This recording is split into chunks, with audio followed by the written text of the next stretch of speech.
Membayangkan di Surabaya bisa menikmati pagi dengan suasana yang masih alami, dengan kicauan berbagai jenis burung liar, ternyata kita nggak hanya sekedar membayangkan, karena itu nyata bisa dinikmati di kawasan konservasi mangrove Wonorejo.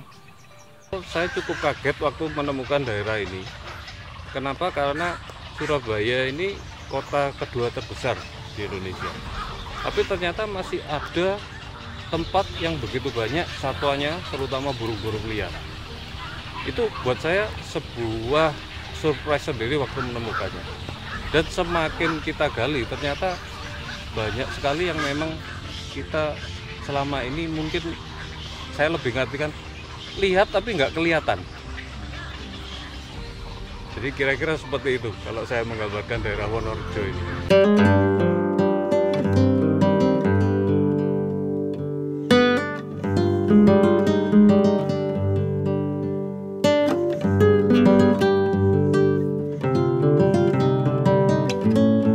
Kawasan konservasi mangrove Wonorejo.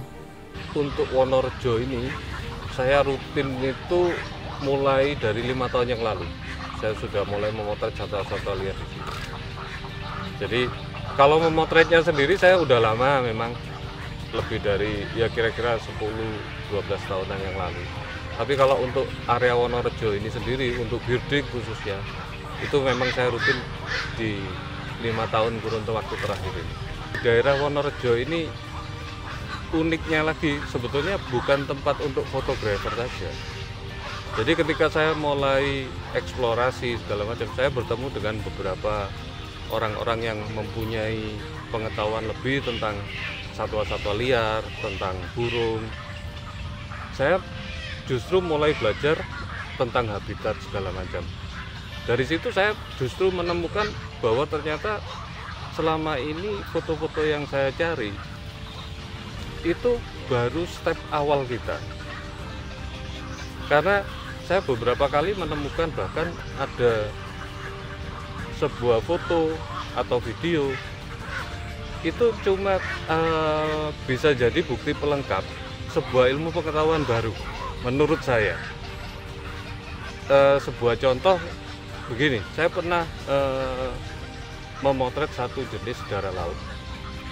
Itu dia punya kebiasaan, dia ada yang menyambar, ada yang terjun. Kalau kita melihat foto tersebut, memang fotonya sendiri bagus, tapi terbatas. Ya udah, itu sebuah dokumentasi sebuah momen. Tapi ketika saya berkolaborasi dengan para pengamat burung dan lain sebagainya, dengan para petambak, bahkan saya mendapatkan ilmu baru. Ternyata perilaku seperti itu juga bisa jadi bioindikator. Ketika tambak-tambak tersebut tidak dalam kondisi panen dan frekuensi mereka nyeburnya itu cukup banyak, itu pertanda bahwa air tersebut di daerah tambak itu udah harus diperhatikan, udah dalam kondisi buruk. Bahkan dia bisa sampai gagal panen. Nah, dari foto tersebut dengan ditambahkan sebuah pengetahuan lain di situ yang bisa digali dari foto tersebut, menurut saya sudah jadi sebuah pengetahuan baru, sebuah kekayaan intelektual baru. Jadi itulah sebabnya saya merasa foto ini bisa jadi sebuah senjata untuk menggali pengetahuan tersebut. Dan kita lihat kan itu baru satu jenis, padahal kan masih banyak jenis-jenis yang lain. Nah, di daerah Wonorejo ini saya begitu begitu banyak mendapatkan hal-hal baru seperti itu. Bahkan ada sebuah momen juga saya pernah dapatkan itu dari jenis burung kingfisher. Kebetulan kingfishernya ini juga endemik. Saya mendapatkan dia mempunyai perilaku seperti seekor burung albatros yang sedang menari waktu dia mating. Jadi seperti ritual kawin. Mengabadikan satwa liar di kawasan konservasi mangrove Wonorejo, nggak nyangka ternyata Ivan Martin menggunakan smartphone dengan teknik digiscoping. Untuk foto satwa liar sebetulnya banyak ya yang bisa kita gunakan, mulai dari pengguna DSLR, mirrorless dan lain sebagainya. Cuman kebetulan saya dari awal memang cara memotret saya dengan sistem digiscoping. Jadi kita digiscoping ini sebetulnya dari digital scoping. Jadi kita mempergunakan digital kamera dengan bantuan spotting scope untuk sebagai lensa tambahannya. Nah, kenapa saya mempergunakan digiscoping ini? Sebetulnya juga melihat dari kesukaan saya memotret. Untuk saya kadang-kadang mengabadikan momen-momen berbiak itu buat saya sangat menyenangkan.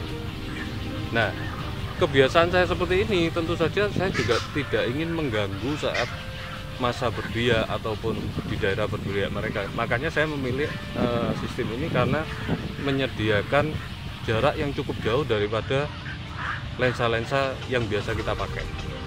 Dan untuk penggunaan kameranya juga yang saya suka karena saya bisa pakai apa aja. Mulai dari DSLR, mulai dari kamera pocket, mirrorless, sampai dengan kamera smartphone yang sudah mulai cukup bagus untuk saat ini, itu saya bisa pakai semua. Mempersiapkan diri demi kenyamanan satwa dan keamanan diri jadi hal yang utama waktu hunting foto di alam liar. Jadi sebetulnya saya justru menekankan untuk kita belajar sebelum kita memasuki daerah yang kita tuju, itu kita pelajari dulu baik habitatnya, baik objek satwanya, supaya kita juga pertama nggak mengganggu dari satwa itu sendiri. Kemudian kita juga cari aman, karena misalnya saja kita masuk ke arah rawa-rawa yang mungkin masih ada buaya dan lain sebagainya, saya kira itu juga bisa jadi kendala yang membahayakan nyawa kita sendiri mungkin ya, karena keminiman kita mengetahui hal-hal tersebut. Jadi yang utama pelajari dulu satwanya. Kalau untuk masalah kamera itu gampang, kita belajar di rumah pun kita nggak ada masalah. Yang terpenting justru itu. Kalau saya pribadi dulu, mungkin saya juga bisa memberikan tips apa yang saya alami dulu. Saya dulu untuk memotret di sini saya bergabung dengan orang-orang yang lebih dulu, karena mereka pasti situasinya mengerti. Kemudian mungkin ada daerah-daerah spot yang kita nggak bisa sembarangan, entah itu ada ular atau ada hewan lain yang mungkin membahayakan kita. Saya lebih mempelajari itu dulu dari mereka yang lebih dulu di situ. Bahkan beberapa itu bukan dari sesama fotografer. Kita bisa dari beberapa, misalnya orang-orang lokal yang ada di situ, atau dari beberapa peneliti yang sudah masuk di situ duluan, itu kita gali dulu informasinya. Jadi sangat penting itu aman, itu nomor satu. Meski hunting foto di alam liar, tetap ada etikanya. Sebetulnya aturan itu sangat simpel ya untuk kita masuk di sebuah habitat satwa liar. Jadi kita cuma ada 3 ya sebetulnya. Ini prinsipnya simpel banget. Kita tidak mengambil apapun kecuali foto. Kita tidak membunuh apapun kecuali waktu kita. Dan kita tidak meninggalkan apapun kecuali jejak kita. Artinya kita tidak meninggalkan sampah dan lain sebagainya. Jadi cukup simpel sebetulnya. Bisa mengabadikan proses menetas burung gagang bayam timur jadi momen yang berkesan buat Ivan Martin selama hunting foto di kawasan mangrove Wonorejo. Jadi burung ini menurut saya istimewa sekali karena anak dari burung ini, dia cuma butuh waktu 2 jam dari menetas, itu dia bisa keluar dari sarang. Jadi mendapatkan momen anaknya masih di sarang, itu saya kira-kira 3 tahunan lebih saya cari, itu nggak pernah dapat. Cuman baru dapat ya tuh, setelah kita ngubek-ngubek 3 tahunan baru dapat. Dan sampai sekarang saya belum dapat lagi, Mas Yan, momen itu. Karena menurut saya kenapa kok saya istimewa, karena saya bisa mendapatkan ini untuk saya yang mungkin bisa meluangkan waktu cuma di weekend, Sabtu atau Minggu. Itu sangat luar biasa, karena kita nggak perlu tiap hari bahkan nongkrong di sini, kita bisa dapat momen itu. Dan yang paling istimewa, ini Surabaya loh. Bukan, saya nggak masuk ke hutan-hutan. Jadi itu yang paling berkesan buat saya.